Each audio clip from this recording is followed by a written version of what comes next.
ni here bamnu kawnye ni we islamiyan ne mai ka dila Allah subhanahu wa ta'ala fe ala kan balo islamiya ka ala kan fatu limaniya ka kanyina Allah subhanahu wa ta'ala fe aka kan nema naka kisi ko chaman ka cidin baka no Muhammad sallallahu alaihi wa alihi wasallam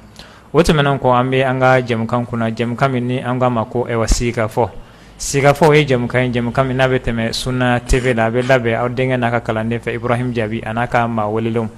inshallah bi siga fo bena ke e wa temu belebele ka temu mi nakilunu ka e wa jamana koni ka jo asinka ka ke e wa fenye femini e wa gediawba akoko nana ni o de ta soro femi e wa jeune fille ani jeune garçon ni o ye funange chema ana musuma wesa ibta soro o chama be o sela furuma nga gedeya dolen akola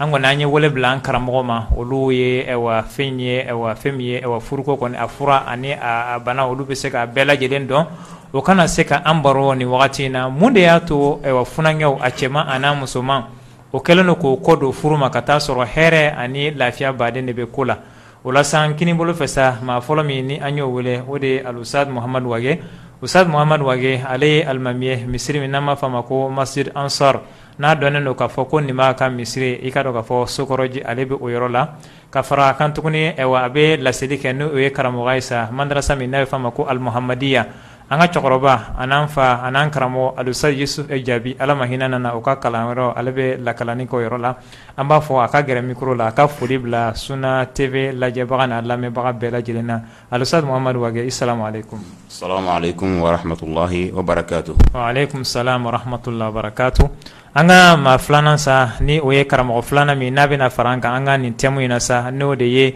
e wa funengew ani achema na musoma uluka banfurula walmo ka yakora katase wakati do masa ode al-Ustad Abdurrahman Kojo Ustad Abdurrahman Kojo ale almami misri na fama ko Masjidut Taqwa ni obe ewa sabali bugu ka faraka tukun anga misri ba mi be nabe ba mako suguba kono nabe fama ko Masjid Malimak no kwa mako yawa ginno ka misri abe mo la sele kan ni misri ba flaim bela jelena ka faraka tukuni ewa karamo do ewa santir nanga mako Markazul Fati kalabankoro abo yorola amba fa ka gere mikro la ka foli bla lame jekulu bela jelena. Assalamu alaikum wa rahmatullahi wa barakatuh. Wa alaikum salam. Afle bawo bela jele ambe fulasi abela jele ma inshallah nlaje o ina fanya na chuko bina ango feminye ewa funangew uluka banfurla walmo ka yakora ka seshi mashimi nabe mauka bakoya sababu bala ani ewa ikaro ka fo fro fana bala ngantna sega fo anga asababu fo telia boloma tin fo anga fin doni fo furu yere munye ani furu yere kitiye jumaisa onyi ningali sambo tengu ankara mogola ni oye al-Ustad Abdurrahman Kojo ewa Ustad Abdurrahman naam temu nanya fo sisano de ye funangew achema ana musoma iftaya ye achama be ubana no furula walma achama be o keleno ka furu yere yagaruya o koni we tem centralier ngayananga do akona yere sadama de ni fendo tumadola abato here minbala anin nafa minbala abato ibi bulu kala kusebe adaka abe fo arabuka kuma na ko al-insan aduun lima jahil hada madinte fendo atado ne de an yere ka kuma na sa furu yere mundu. Alhamdulillahi rabbil alamin wa salawatullahi wa salamuhu ala nabiyyina Muhammadin wa ala alihi wa ashabihi wa tabi'ina lahum bi ihsanin ila yawmiddin. Fuli amala se am fleba bela jelema maliko ka jien fam bela jelen fe aywa fuli fanambata ka nyasi era mal Ustad Ibrahim Jabi ani anga karmoka Ustad Muhammad Wage anga fulla se abela jelema inshallah aywa ambe kuma na femin ka no ye furuye femiye na fami mbala ani mo kelembe ka sranya kabule anye ne ala sona ma kuma bena bule uka ina fo ya fo chugumna na ala salama inshallah me kuma damne na iko furu yere ye fenjumeye donc nan ko kambe kuma kambe furu yere taarifu ka nyafo mo ye furu yere fenjumeye furu ye femiye na fo arabukana wa fam ko azawaj o ya arabukai aywa ukrode ka fem fla faranyonka ka fem fla naam ko fla faranyonka alfore mako azawaj masha Allah ina fa ala ba fa ina qur'an bani kono ko wazawajnahum bihurin ain ala ye arjinɛdenw mankutu fɔ ala bɛna bonya ni karama ni hɛrɛ min k'u ye arjinɛ kɔnɔ ala ye a dɔ fɔ nin yɔrɔ la a ko wa zawwajnahum bihurin ain u bɛ nɛɛma ni damu minnu na ala kɛlen k'o fɔ ala ko k'a tilara ka furuɲɔgɔnya tɛmɛ u ni hurun ainu ɲɔgɔn cɛ n'o ye arjinɛ muso hɔrɔnmaw ye muso sanumaw hɔrɔnw ayiwa ala ko k'ale ye u kɛ u furu ɲɔgɔn ye donc k'u fara ɲɔgɔn kan donc furu ɲɔgɔnma fila k'u fara ɲɔgɔn kan mais ni k'i bɛ kuma nin ta sariya ka taarifu la furu ye mun ye sariya ka silamɛya sariya la o kɔni ye cɛ dɔ ka bɔ muso dɔ nɔfɛ sariya ka ɲinini sira fɛ ayiwa n'a saritiw bɛɛ lajɛlen dafara ka furu siri u ni ɲɔgɔn cɛ ka kuma kalan u ni ɲɔgɔn cɛ min bɛ furu ani kafoɲɔgɔnya daga u ni ɲɔgɔn cɛ o tuma min b'a to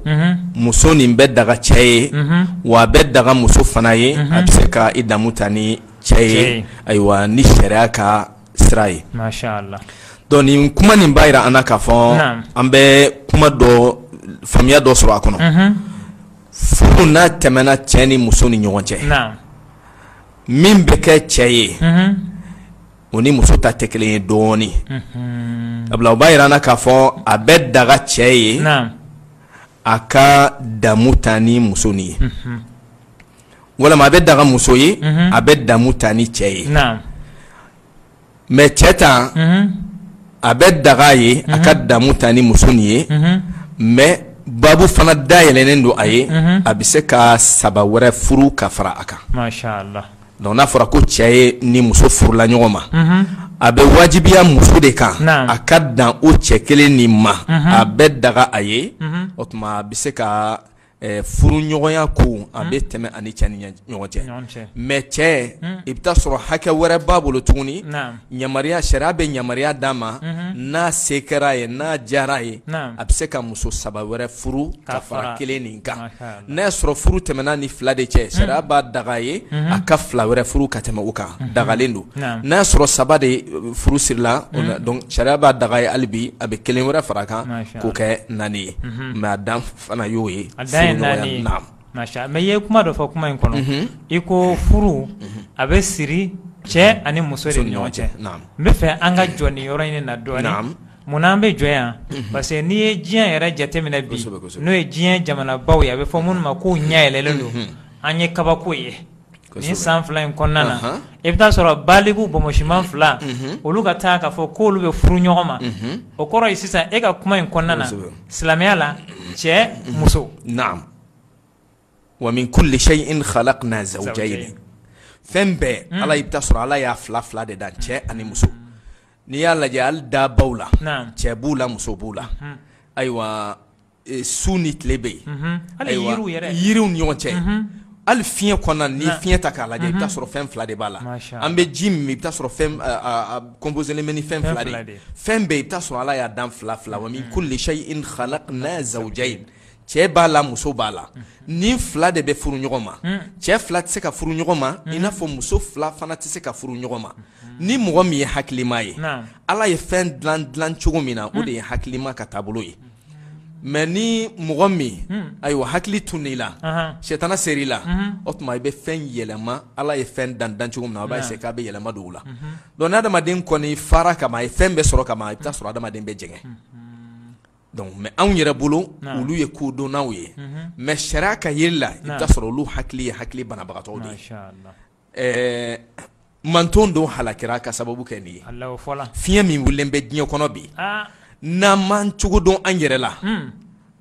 n'a masiba ko k'a bɛ wuli a fitina ko k'a bɛ wuli a bɛna kɛ ko wattaqu fitnatan la tusibanna alladhina zalamu minkum khassa an ka siran fitina ɲɛ fitina min n'a fiɲɛ cira a tɛ dan ko kɛbagaw dɔrɔn ma dɛ minnu ye yɛrɛkuntɔn ye kɛ a tɛ dan olu kɔni ma e min sigilen bɛ kɛrɛfɛ k'i da t'a la k'e ka ko tɛ a kɔlɔlɔ bɛ daminɛ e yɛrɛ la ala k'an kisi o ma donc diɲɛ kɔnɔ fiɲɛ min wulilen bɛ sisan a kan ka mɔgɔ siran a bɛ mɔgɔ hami a bɛ mɔgɔ kamana gan hakilina min don a kan ka kɛlɛ mɔgɔ yɛrɛ de man kan ka to a ka sabati i ka jamana kɔnɔ a ka sabati diɲɛ fan si fɛ naam halaki de b'a nɔfɛ amma ina ala fa ala ka famiya nyuma dama ala ka islamu ko kuma fulana ka bi ka kuma fulo yana ga kuma di ambal make wagema o de ka fo che abe daga ye ale ka furu ke ka ta se fo nani ma o daga ngami flani yala benga mi se ka ko ni nyɔgɔn cɛ ka fɔ mbeto ikile ma wa yala sharia ka yeta la o bashi wa bon ala ye fɛn min daga mɔgɔ man kan ka a babu datugu i yɛrɛ ɲɛ parce que fɛn min don a fɔra k'i bɛ se ka naani ta mais diyagoya tɛ i ka ta koyi a ka faamu n'a fɔra ko cɛ bɛ se ka muso naani furu o kɔrɔ tɛ k'a fɔ ko diyagoya ye cɛ bɛɛ lajɛlen ka muso naani furu ye mais ala y'a dayɛlɛ i ye de ala min ye an da ala ya'lamu man khalaqa wa huwa latiful khabir ala min ye adamadenw da a ye cɛ da a ye muso da o tuma min bɛ ɲa ala de b'o dɔn min ka ɲi cɛ ma min ka ɲi muso ma ala de b'o dɔn donc ala ye fɛn dɔ dayɛlɛnen to a y'a daga cɛ ye i bɛ se ka muso ta 1 2 3 4 mais a ma fɔ ko diyagoya ala ye fɛn min babu dayɛlɛ k'i k'a bɛɛ kɛ ɲɔgɔn fɛ wajibi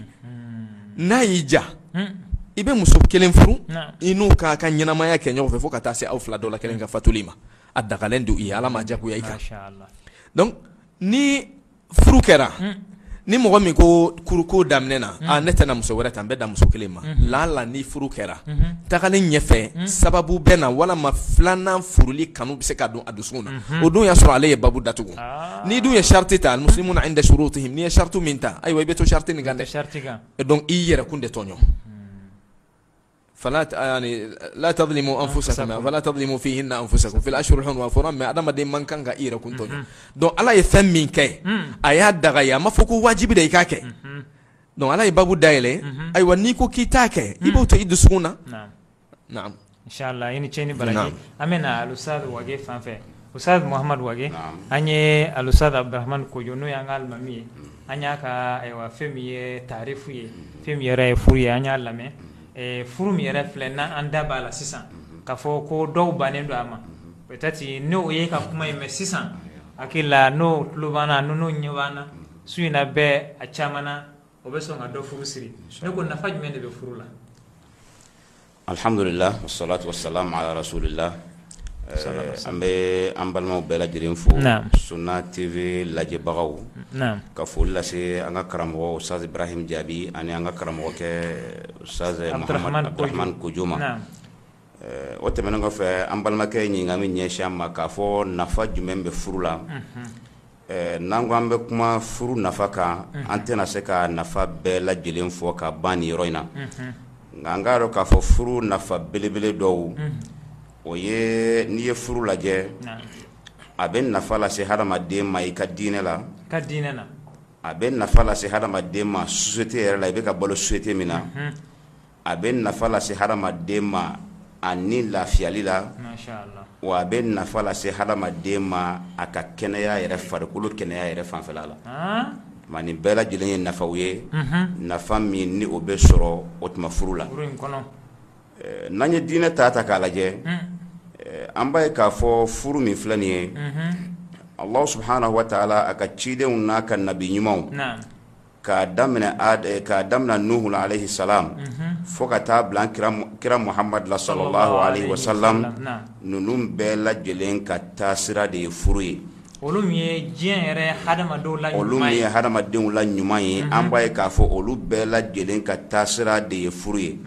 kira 300 ani kira 13 an b'a ye k'a fɔ a kiraw bɛɛ lajɛlen n'a bɔra kira 2 ɲɔgɔn na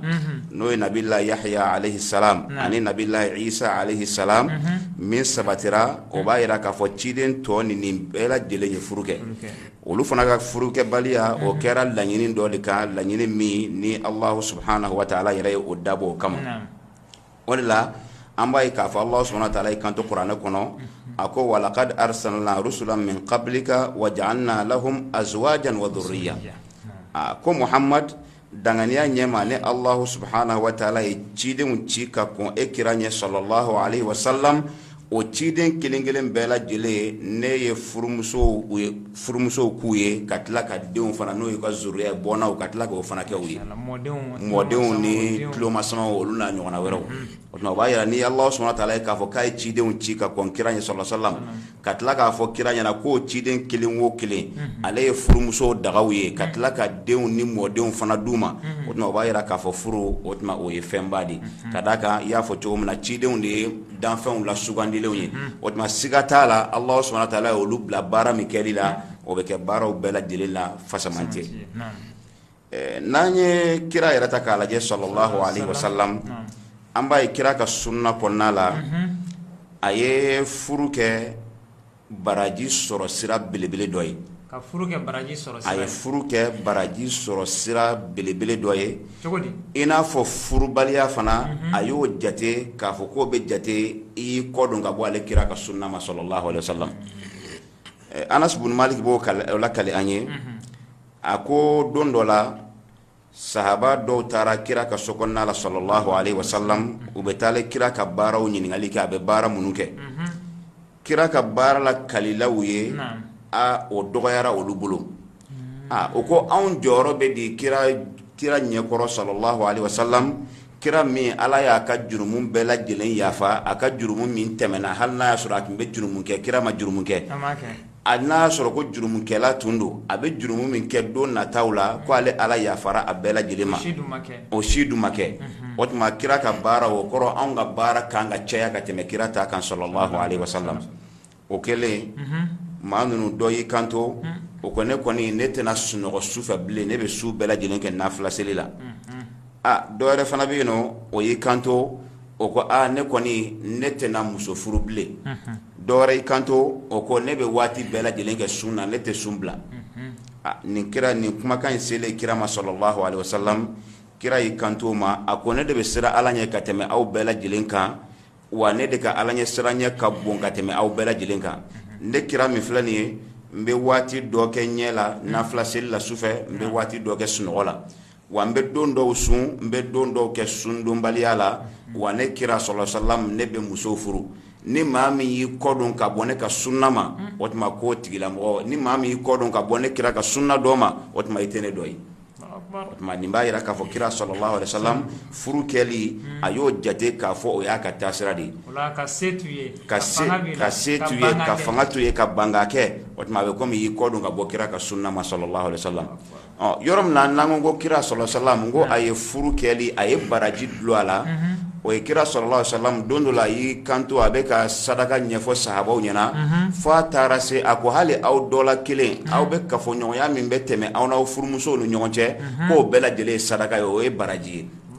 sahabaw kabakoyara u ko ala ka ciden yala an dɔ la kelen bɛ wuli n'an ka nɛgɛlaw dili ye an bɛ tila ka baraji sɔrɔ la kira ko a ye n kibaruya yala n'a tigilamɔgɔ y'a nɛgɛla n'a y'o la baara haramu sira fɛ yala a bɛ jurumu sɔrɔ walima a tɛ jurumu sɔrɔ ko a bɛ jurumu sɔrɔ o tuma ko a bɛ ten cogo la n'a y'a la baara halala fana sira fɛ a bɛ baraji sɔrɔ o b'a yira k'a fɔ hali n'i ye muso furu o tuma